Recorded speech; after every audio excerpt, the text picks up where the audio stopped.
Hello बच्चों, आज मैं आपको सिखाने जा रहा हूँ मैग्नेटिक फोर्स के बारे में। बच्चों, इस चैप्टर में इंट्रो पार्ट हम लोगों ने कवर कर लिया है, तो डिस्कशन को थोड़ा सा और आगे बढ़ाते हैं। देखो बच्चों, जब भी हम लोगों ने चार्ज के बारे में सीखा था तो चार्ज के बारे में हम लोगों ने ये सीखा था कि भाई चार्ज क्या करता है, सेंस करता है मैग्नेटिक इफेक्ट और इलेक्ट्रिकल इफेक्ट दोनों को। ठीक है, यानी अगर मैं किसी भी चार्ज को इलेक्ट्रिक और मैग्नेटिक फील्ड दोनों में प्लेस कर दूं तो उसके ऊपर इलेक्ट्रिकल का इफेक्ट भी आएगा, यानी इलेक्ट्रिक फोर्स भी लगेगा और मैग्नेटिक फोर्स भी लगेगा। तो दोनों बातों को हम लोग कंसीडर करेंगे और ध्यान से समझते चलेंगे। ठीक है ना। जैसे हम लोगों ने सबसे पहले पढ़ा था कि कोई किसी चार्ज को अगर इलेक्ट्रिक फील्ड में छोड़ दिया जाए, कहां पर छोड़ दिया जाए, इलेक्ट्रिक फील्ड में छोड़ दिया जाए, तो उसके ऊपर फोर्स कितना आता था। फोर्स को हम लोग लिखते थे that is charge into electric field. ठीक है ना। उस चार्ज का कितना मैग्नीट्यूड है इनटू किससे, ई से। जहां पर ई क्या होता था, ई को हम लोग बोलते थे इलेक्ट्रिक फील्ड।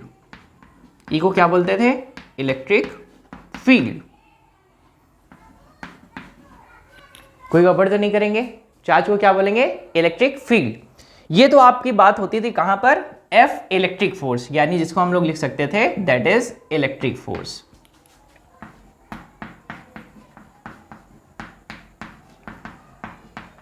ठीक है, यानी किसी भी चार्ज पर आने वाला फोर्स।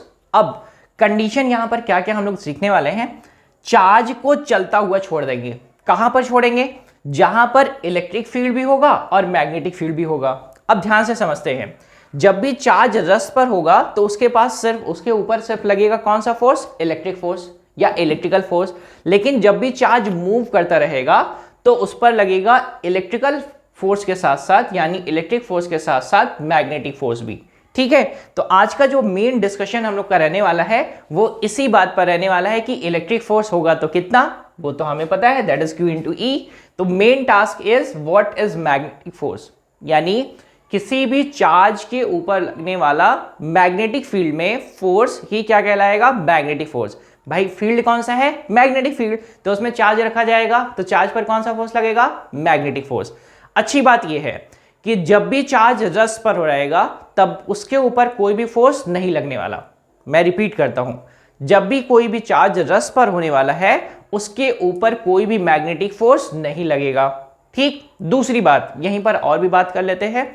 जब भी हम लोग अब चार्ज को क्या कराएंगे, चलाएंगे, तो मुझे चलाना कैसे है, क्या मैं फील्ड, जो हम लोग फील्ड है मेरे पास, उस फील्ड की डायरेक्शन में चलाएं, फील्ड के अपोजिट चलाएं, या फील्ड में किसी एंगल पर चलाएं, या फील्ड के परपेंडिकुलर चलाएं। तो यानी ढेर सारी कंडीशंस हम लोग डिस्कस करने वाले हैं। तो सबसे पहले मैं यहीं से डिस्कशन आपका शुरू करता हूं कि मैंने किसी भी चार्ज को अगर छोड़ दिया है जहां पर इलेक्ट्रिकल इफेक्ट और मैग्नेटिक इफेक्ट दोनों आएगा तो कैसे कैसे रिप्रेजेंट करेंगे। तो हमने पहले बताया कि आपके पास सिंपली क्या आने वाला है, इलेक्ट्रिक फोर्स, जिसको हम लोग रिप्रेजेंट करेंगे Q इंटू ई से। बात करते हैं मैग्नेटिक फोर्स की, तो उसके लिए मैं सबसे पहले रिप्रेजेंट करने वाला हूं मैग्नेटिक फील्ड। और कैसी मैग्नेटिक फील्ड रिप्रेजेंट करूंगा, यूनिफॉर्म मैग्नेटिक फील्ड। ठीक है ना। देखिए जरा, तो मुझे क्या रिप्रेजेंट करना है, यूनिफॉर्म मैग्नेटिक फील्ड। और बच्चों यूनिफॉर्म मैग्नेटिक फील्ड को कैसे रिप्रेजेंट करते हैं, पैरेलल लाइन से। तो सबसे पहले मैंने यूनिफॉर्म मैग्नेटिक फील्ड को रिप्रेजेंट कर दिया है कुछ पैरेलल लाइन से, कुछ ऐसे। ठीक है, ये पैरेलल लाइन से मैंने रिप्रेजेंट कर दिया है। किसको रिप्रेजेंट किया है, दैट इज मैग्नेटिक फील्ड को। अब ध्यान से देखेंगे, अगर मैं किसी भी चार्ज को छोड़ दूं यहां पर, दैट इज Q अमाउंट का चार्ज है, वो पॉजिटिव भी हो सकता है और नेगेटिव भी हो सकता है, तो मैंने यहां पर छोड़ दिया है, ये Q अमाउंट का चार्ज है। ठीक है, अब ध्यान से देखेंगे, चार्ज जब तक रेस्ट पर है इसके ऊपर कोई भी मैग्नेटिक फोर्स नहीं लगेगा। चार्ज जैसे ही चलना शुरू करेगा तो चलेगा तो उसके पास क्या होगी, वेलोसिटी। क्या होने वाली है, वेलोसिटी। करेक्ट। इसके ऊपर आने वाला फोर्स को कैसे रिप्रेजेंट करेंगे, जरा ध्यान से समझेंगे। किसी भी चार्ज के ऊपर आने वाला जो फोर्स है जिसको हम लोग बोलते हैं मैग्नेटिक फोर्स, क्या बोलेंगे, मैग्नेटिक फोर्स। ये बच्चों प्रोपोर्शनल होता है कि चार्ज की वेलोसिटी कितनी है। चार्ज की वेलोसिटी कितनी है इस बात पर डिपेंड करता है, कौन डिपेंड करेगा, ये मैग्नेटिक फोर्स जो इस चार्ज पर आने वाला है। दूसरी चीज, ये भी वेलोसिटी भी कैसी क्वांटिटी है, वेक्टर है, तो मैं वेक्टर फॉर्म में ही रिप्रेजेंट कर रहा हूं, करेक्ट। दूसरी बात, ये जो आपका मैग्नेटिक फोर्स है, मैग्नेटिक फोर्स, ये डिपेंड करता है किस पर, ये डिपेंड करता है मैग्नेटिक फील्ड पर, ठीक। तीसरी बात, ये मैग्नेटिक फोर्स जो है, मैग्नेटिक फोर्स, ये रिप्रेजेंट करता, डिपेंड करता है चार्ज का मैग्नीट्यूड कितना है, ठीक। मैंने क्या क्या बताया, मैग्नेटिक फोर्स जो इस चार्ज पर आने वाला है वो डिपेंड करेगा इस चार्ज का मैग्नीट्यूड कितना है, इस चार्ज की वेलोसिटी कितनी है, और इस चार्ज का मैग्नेटिक फील्ड कितना है, इस चार्ज पर कितना मैग्नेटिक फील्ड आ रहा है, करेक्ट। अब ध्यान से देखेंगे, इस फोर्स को हम लोग रिप्रेजेंट कैसे करते हैं, लिखते हैं एफ मैग्नेटिक, जिसको मैं लिखता हूं एफ एम से। लिखेंगे कितना, लिखेंगे क्यू वी बी, कैसे लिखेंगे, क्यू वी बी। लेकिन इस बात का ध्यान रखेंगे, क्या ध्यान रखेंगे, ये जो आपके पास v है, यानी ये v है, इसका हम लोग लेते हैं परपेंडिकुलर कंपोनेंट। परपेंडिकुलर कंपोनेंट मतलब ये जो आपके पास v है, जो मैंने यहां पर रिप्रेजेंट कर दिया है, इसको कैसे जाना चाहिए, इसको जाना चाहिए ऑलवेज फील्ड के परपेंडिकुलर।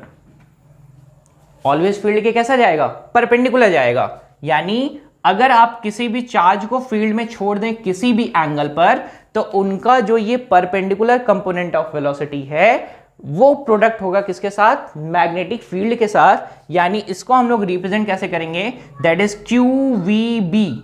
यानी मैं इसको ऐसे लिख देता हूं, that is Q into B, Q B V sine theta, correct. क्या लिखेंगे, Q B V sine theta. ये वेलोसिटी का कौन सा कंपोनेंट है, परपेंडिकुलर कंपोनेंट। अब इसको हम लोग रिप्रेजेंट कैसे करते हैं, इसको हम लोग लिखते हैं वेक्टर फॉर्म में, कैसे लिखेंगे, that is F vector is equal to what, that is Q V cross B. ध्यान से समझेंगे बच्चों, आपके पास क्या आ जाएगा, क्यू वी क्रॉस बी। यानी अब आ जाते हैं अपने डायग्राम पर। अगर आपके पास कोई भी चार्ज फील्ड के डायरेक्शन में या फील्ड के अपोजिट, यानी ये V और B के बीच का एंगल, V और B के बीच का एंगल अगर हुआ आपके पास, इसको मैं रिप्रेजेंट कर रहा हूं थीटा से, अगर ये थीटा होता है 0 डिग्री, तो आपके पास कोई भी मैग्नेटिक फोर्स नहीं आएगा। यानी F magnetic will be 0 because of what, sine 0 will be 0। अगर V और B के बीच का एंगल ये हो गया थीटा बराबर कितना, 180 डिग्री, तब भी इस चार्ज पर कोई भी फोर्स नहीं आएगा। तीसरी कंडीशन, जैसे ही ये वेलोसिटी वेक्टर यानी वेलोसिटी और मैग्नेटिक फील्ड ये दोनों एक दूसरे के हो जाए परपेंडिकुलर, यानी ये दोनों एक दूसरे के कैसे हो जाए, परपेंडिकुलर, तो उस कंडीशन में आपके पास फोर्स का वैल्यू मिलेगा मैक्सिमम।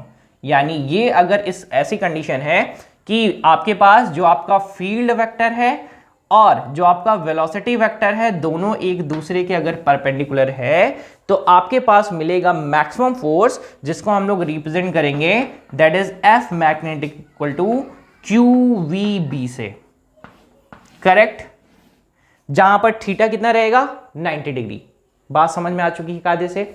मैंने फिर से बताना है आपको कि यहाँ पर जो हम लोग सीख रहे हैं, सबसे पहली बात कि मैंने आपको बताया कि किसी भी चार्ज को किसी भी इलेक्ट्रिक और मैग्नेटिक फील्ड दोनों में अगर रख दिया जाए, यानी चार्ज दोनों इफेक्ट सेंस कर सकता है, तो पहले उसके पास कितना फोर्स आ रहा था, Q इंटू ई, इलेक्ट्रिकल वाला फोर्स।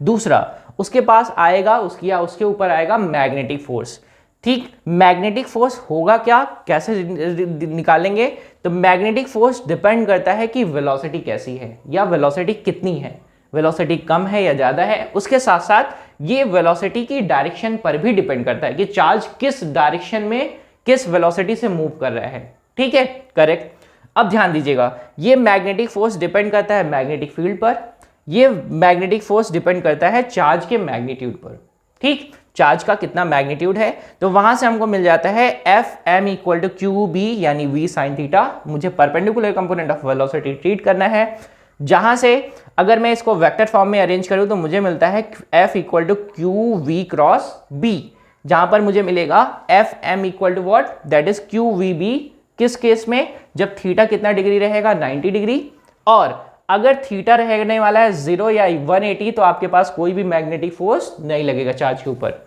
यानी अगर चार्ज रस पर है और कोई भी मैग्नेटिक फोर्स नहीं लग रहा है तो उसके पास कौन सी फोर्स आएगा, सिर्फ इलेक्ट्रिकल फोर्स। ठीक है, अब ध्यान देते हैं, इस कंडीशन के बाद अगर मैं मैग्नेटिक फोर्स का डायरेक्शन दिखाऊं कि मैग्नेटिक फोर्स का डायरेक्शन किधर होगा, कैसे डायरेक्शन फाइंड करेंगे, तो ये देखो v है वेक्टर, ये है b और ये है आपके पास फोर्स। आपको अच्छे से पता है कि दो वेक्टर का अगर क्रॉस प्रोडक्ट कर रहे हैं तो डायरेक्शन कैसे डिफाइन करते हैं, डायरेक्शन डिफाइन करते हैं राइट हैंड रूल से, राइट या फिर स्क्रू रूल से। दोनों रूल यूज कर सकते हैं, मैं दोनों को फटाफट बताता हूं और ध्यान से समझेंगे। देखिए जरा, दोनों को बारी बारी मैं डिस्कस करने जा रहा हूं। अगर मेरे पास सिंपल सा वेक्टर कोई भी है, जैसे यहां पर वेक्टर है तो मैंने सबसे पहले बना दिया है वेलोसिटी वेक्टर, ये है आपके पास वेलोसिटी वेक्टर। दूसरा वेक्टर है, ये रहा बी वेक्टर है यानी मैग्नेटिक फील्ड का वेक्टर। ठीक, आप करते क्या है, इन्हीं दोनों के बीच का एंगल कितना है, थीटा। ठीक, आप राइट हैंड रूल कैसे यूज करते हैं, राइट हैंड को कुछ इस तरीके से एक वेक्टर की डायरेक्शन में प्लेस करते हैं और दूसरे वेक्टर की तरफ घूम जाते हैं। किस एंगल से, छोटे एंगल से। तो मैंने यहां से यहां पर अपना पाम प्लेस किया और फिर क्या किया, इधर से घूम गए, तो आपके पास थंब का डायरेक्शन किधर इंडिकेट करेगा, ऊपर की तरफ। यानी यहां पर आपके पास, इसको मैं रिप्रेजेंट कर रहा हूं किधर की तरफ, ऊपर की तरफ रिप्रेजेंट कर रहा हूं, तो मैं इसको रिप्रेजेंट कर दे रहा हूं कुछ ऐसे। ये किसकी डायरेक्शन आ जाएगी, फोर्स की। ठीक, और अगर ये और ये दोनों के दोनों एक दूसरे के 90 डिग्री हो जाएंगे तो ये तीसरा भी कैसा रहेगा, 90 डिग्री, यानी म्यूचुअली परपेंडिकुलर। मैं फिर से रिपीट करता हूं, अगर V और B के बीच का एंगल हो जाएगा 90 डिग्री तो आपके पास जो फोर्स मिलने वाला है वो इन दोनों के भी 90 डिग्री होने वाला है। करेक्ट। इसको मैं आपको एक और अच्छे तरीके से समझाता हूं तो तब आपको और अच्छा आएगा। इसको मैं एक स्क्रू रूल से समझाता हूं। देखो जरा, राइट हैंड स्क्रू रूल से, तो आपको और अच्छे तरीके से समझ में आएगा। मैं बना देता हूं यहीं पर, ठीक है। तो मैं इसको हटाता हूं और राइट हैंड स्क्रू रूल बताता हूं, तब आपको वेक्टर और अच्छा समझ में आएगा। देखो, आपके पास सिंपली है क्या, एक स्क्रू कुछ ऐसा, ठीक। मैंने बना दिया है ये स्क्रू कुछ ऐसा ही दिखता है।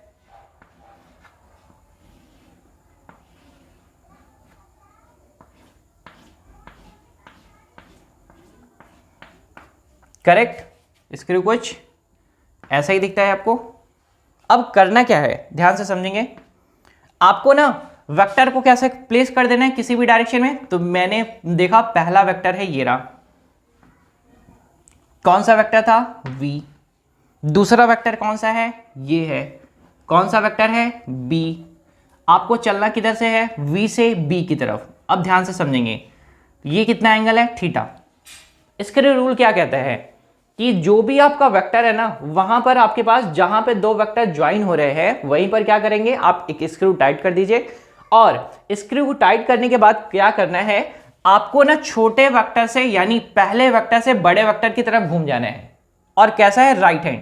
और अगर स्क्रू ओपन होता हुआ मिला तो आपके पास ऊपर फोर्स मिल जाएगा, और अगर स्क्रू टाइट होता मिला तो आपके पास फोर्स किधर मिल जाएगा, नीचे। यानी अगर मैं यहां पर स्क्रू को टाइट कर रहा हूं, तो टाइट कर रहा हूं तो बी से किधर की तरफ आऊंगा, वी की तरफ। लेकिन मुझे किधर से जाना है, वी से जाना है बी की तरफ। तो मैं क्या करने वाला हूं, स्क्रू को ओपन करने वाला हूं। तो स्क्रू क्या हो जाएगा, ओपन, यानी एंटी क्लॉकवाइज। यानी इसके ऊपर जो फोर्स का डायरेक्शन, यानी स्क्रू किधर की तरफ मूव कर रहा है, ऊपर की तरफ। तो ये आ जाएगा फोर्स का डायरेक्शन कुछ ऐसा। मैं रिपीट करूं कायदे से, कोई गड़बड़ तो नहीं करेंगे। वहां पर मैंने फोर्स का डायरेक्शन कैसे बताया, क्योंकि मैं कुछ इस तरीके से पाम मैंने प्लेस किया तो फिंगर को कैसे कर रहे थे, कुछ ऐसे। तो कैसा आ रहा था, ऊपर की तरफ। अभी देखो बोर्ड का प्लेन में मैं बना रहा हूं, तो बोर्ड के प्लेन में क्या है, यहां पर जैसे स्क्रू रखा है तो फिर क्या करेंगे, एक से उधर की तरफ जा रहे हैं। यानी ऐसा समझेंगे, जैसे मैं आपको समझा दूं कुछ ऐसे। I have some chalks and this, correct. देखो ये आपके पास एक वेक्टर है कौन सा, v वाला, करेक्ट। ये आपके पास एक दूसरा वेक्टर है b, ये वेक्टर कौन सा है, ये वेक्टर है आपके पास v, this vector is b। तो दोनों के दोनों वेक्टर्स हैं, कुछ इसी तरीके से अरेंज है ये v और b। मुझे किससे जाना है, v से जाना है b की तरफ। तो मैंने क्या किया, यहां पर इनके बीच में स्क्रू लगा दिया, ये रहा स्क्रू, ऐसा समझ लो, करेक्ट। अभी मुझे क्या करना है, मुझे स्क्रू को यूज करना है। कैसे यूज करना है, मुझे v से जाना है b की तरफ। तो अगर मैं स्क्रू को क्या कर रहा हूं, ओपन अप कर रहा हूं, यानी स्क्रू किधर की तरफ जा रहा है, ऊपर की तरफ। मैं फिर से समझा रहा हूं, बहुत ध्यान से समझेंगे। आपके पास एक वेक्टर है दैट इज v, दूसरा वेक्टर है दैट इज b। मुझे निकालना है क्या, फोर्स का डायरेक्शन। फोर्स के डायरेक्शन के लिए क्या यूज करेंगे, राइट हैंड स्क्रू रूल। मैंने इन दोनों के बीच में एक स्क्रू लगा दिया है।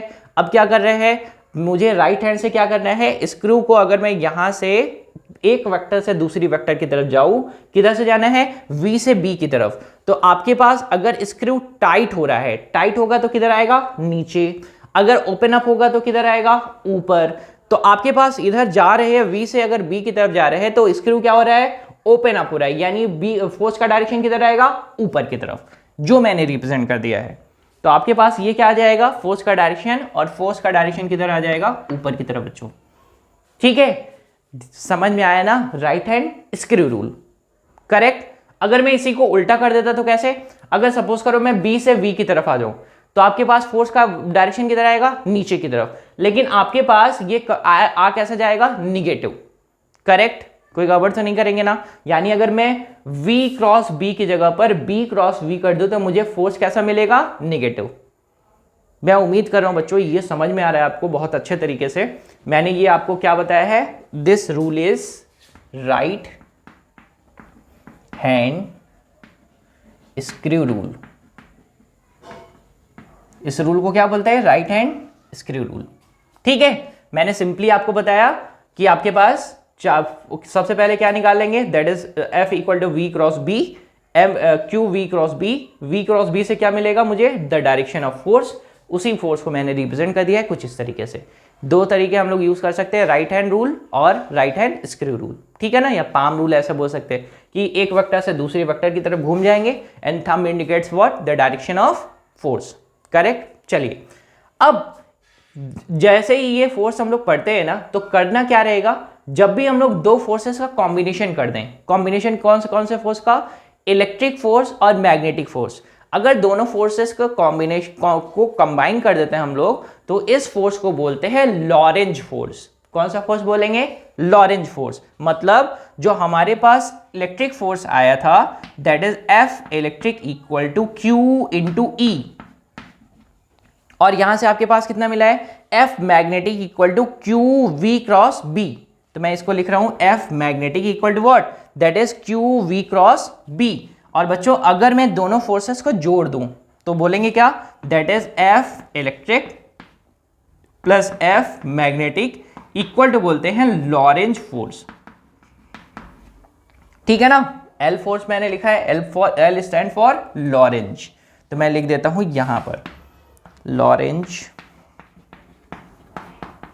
फोर्स। ठीक है, तो इसको रिप्रेजेंट कैसे करेंगे, रिप्रेजेंट करेंगे F E stand for Q into E, Q into E plus Q V B। तो मैं लिखने वाला हूं Q V क्रॉस B। तो अगर मैं दोनों साइड से Q कॉमन कर लूं तो क्या मिल जाएगा मुझे, मिल जाएगा Q electric field plus V cross B। बच्चों ये B क्या है, B ही तो मैग्नेटिक फील्ड है। मैग्नेटिक फील्ड का यूनिट क्या होता है, टेस्ला। क्या लिखते हैं, टेस्ला, या फिर क्या लिखेंगे, वेबर पर मीटर स्क्वायर। ठीक है, समझ में आएगी बात, कोई गड़बड़ तो नहीं करेंगे। मैग्नेटिक फोर्स यानी फोर्स का यूनिट न्यूटन, करेक्ट। तो मैंने आपको क्या बताया, मैग्नेटिक फोर्स के बारे में समझाया। एक फोर्स को और यानी कॉम्बिनेशन ऑफ फोर्स को क्या बोलते हैं, लॉरेंज फोर्स, इसके बारे में भी बताया। ठीक है, अब थोड़ा सा एक काम और करते हैं। अगर मैंने कोई भी करंट कैरिंग कंडक्टर प्लेस कर दिया है मैग्नेटिक फील्ड में, तो उसके ऊपर कितना फोर्स आएगा, फटाफट उसको भी सीख लेते हैं। ठीक है, तो करना क्या रहेगा, ध्यान से समझते हैं। मैं इसको रब कर रहा हूं अभी, देखो जरा, क्योंकि मैग्नेटिक फोर्स की बात कर रहे हैं तो उनकी भी बात कर ही लेते हैं अभी फटाफट।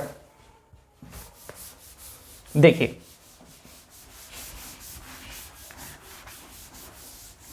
बस छोटा सा एक्सप्लेनेशन रहेगा, बहुत ध्यान से समझेंगे।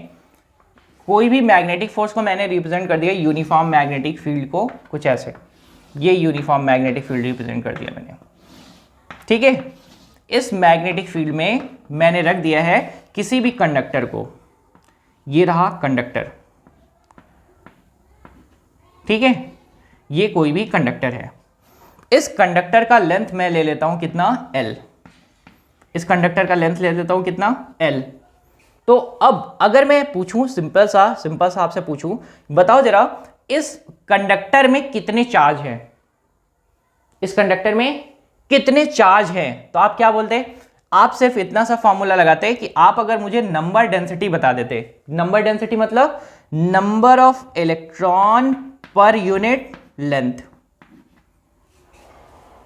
यानी यूनिट लेंथ में, यानी कितनी लेंथ, कितने इलेक्ट्रॉन हैं यूनिट लेंथ में। तो इलेक्ट्रॉन डेंसिटी को हम लोग रिप्रेजेंट कैसे करते हैं, that is n equal to n upon, that is v, sorry it's n upon v, correct, कि पूरे के पूरे वॉल्यूम में ना कितना नंबर ऑफ इलेक्ट्रॉन है, करेक्ट। तो मैंने क्या बोला है, यहां पे n क्या है, electron density, total number of electron divided by volume. और यहां पर ये कंडक्टर जो है, इसका क्रॉस सेक्शन अगर मैं ले लूं, क्रॉस सेक्शन इसका ले लेता हूं a, कितना क्रॉस सेक्शन ले लिया है, a।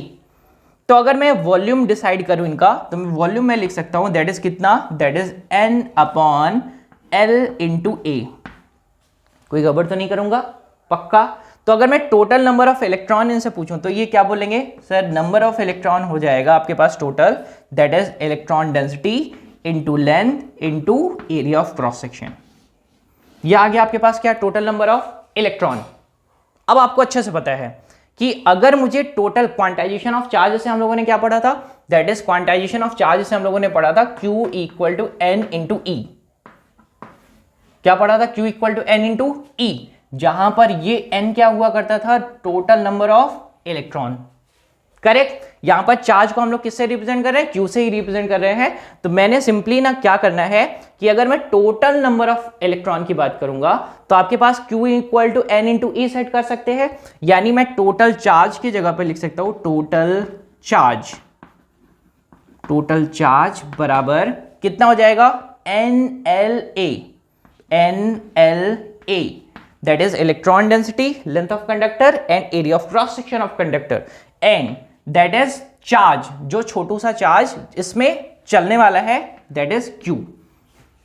ठीक है, इलेक्ट्रॉन चलेगा तो इलेक्ट्रॉन और पॉजिट्रॉन चलेगा तो पॉजिट्रॉन, ठीक है ना। तो मैंने कितना कर दिया है, that is Q। क्यों ऐसा क्यों किया, क्योंकि मैं हर जगह चार्ज को कितना लेकर चल रहा हूं, Q लेकर चल रहा हूं इस वाले को। लेकिन मैं अगर टोटल चार्ज को ना, मैं इसीलिए इस वाले टोटल चार्ज को मैं लिख देता हूं कैपिटल Q, तो आपको कंफ्यूजन नहीं होगा। From the quantization of charge, that is total number of charge equal to n into small q। ठीक, तो n की जगह पर मुझे कितना सेट करना है, दैट इज NLA, और q की जगह पर q ही रहेगा।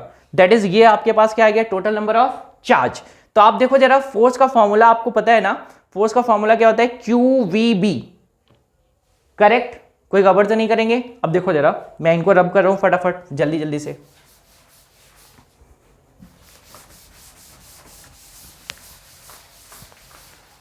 देखिएगा जरा, इनको भी रब कर देता हूं। देखिए यहां पर होगा क्या, आपके पास फोर्स का फॉर्मूला होता है F equal to Q V cross B, correct. कोई गड़बड़ तो नहीं करेंगे। ये आपके पास फोर्स। अब जब भी चार्ज चल रहा है कंडक्टर में तो उसका रफ्तार कितना होगा, that is VD। VD stand for drift velocity, drift velocity, correct. Set कर देते हैं। F इक्वल टू कितना हो जाएगा, दैट इज क्यू वी की जगह पर VD क्रॉस कितना B, that is cross product, correct. Q की जगह पर total number of charge set करेंगे, that is F equal to कितना, that is N L A into Q, और क्या बचेगा आपके पास, that is V D into कितना, बी। करेक्ट है, कोई गड़बड़ तो नहीं करेंगे। L is also a vector quantity, correct. तो आपके पास होगा क्या, आपके पास करंट आप जानते हैं, करंट इक्वल टू क्या होता है, N E A V D, N E A V D. यहां पर क्या है, N Q A V D को की जगह पर हम लोग कितना रखेंगे, आई। तो आपके पास आएगा कितना, F is equal to I L cross B, correct, जिसको हम लोग लिख सकते हैं F equal to I L B sine theta. ठीक है, तो ये बच्चों आपके पास आ गया है फोर्स जब भी आपके पास कोई भी करंट कैरिंग कंडक्टर रहेगा तब। ठीक है, तो मैंने कितना निकाला है, that is F equal to I L B sine theta, और चार्ज के लिए कितना फोर्स निकाला था, that is F equal to Q V B. Correct है, F equal to Q V B, correct. Direction निकालने के बाद फिर से सामने आएगी आपके पास फोर्स के लिए। तो यहां पर ये जो आपके पास I इंटू एल है ना, इसको बोलते हैं करंट एलिमेंट। क्या बोलते हैं, करंट एलिमेंट, यानी पूरे कंडक्टर में, यानी एल लेंथ का कंडक्टर है, उसमें करंट कितना जा रहा है, I, तो इसी को क्या बोलेंगे, करंट एलिमेंट। ठीक है, और आपके पास फोर्स का डायरेक्शन कैसे डिफाइन करेंगे, वैसे ही सेम, या तो राइट हैंड रूल लगा लेंगे या तो राइट हैंड स्क्रू रूल लगा लेंगे। ठीक है, तो बच्चों मैं उम्मीद करता हूं कि आपको मैग्नेटिक फोर्स के बारे में बहुत अच्छे तरीके से समझ में आया है। अगर फिर भी कोई डाउट रह जाता है ना, ऐसा जरूरी नहीं कि एक बार में आ ही जाए, अगर फिर भी कोई डाउट रह जाता है और आपको लगता है कि हाँ ये चीज़ मिसिंग है, तो आप प्लीज़ देखेंगे, समझेंगे और बताएंगे। ठीक है बच्चों, तो मैं उम्मीद करता हूँ आपको लेक्चर बहुत पसंद आया।